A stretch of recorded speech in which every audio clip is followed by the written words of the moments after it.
Quan ja ascendien camí cap amunt per entrar cap al poble per l'antic raval extramurs que el carrer Nou articula d'est a oest, els va semblar sentir una melodia. Un ritme de passodoble que se'ls acostava des del nord, com procedent del turó de Santa Llúcia.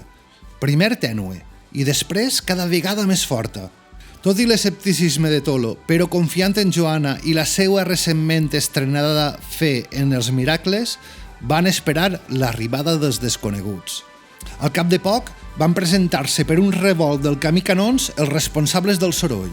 Una desena de músics, equipats amb instruments de vent, alguns històrics i algun altre més jove. Sentiu eixa música? Són els músics del passacarrer de Santa Llúcia. Compteu amb nosaltres, també. Si Xàbia té la seva festa d'entrada a l'hivern, no podrà tindre també la de l'estiu. Però la festa de Sant Joan és de la dolçaina, i els músics de Santa Llúcia de dolçaines no en tenim.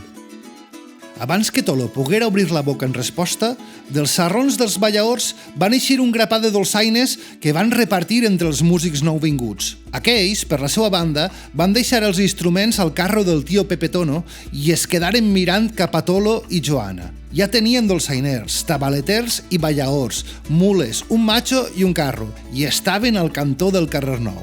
Ja sense excuses, només quedava començar a desfilar. I les veïnes i veïns comentaven d'un costat a l'altre. Sentiu? Són ells! Venen pel carrer Nou! Ja estan ací! Han arribat els de Portitxol!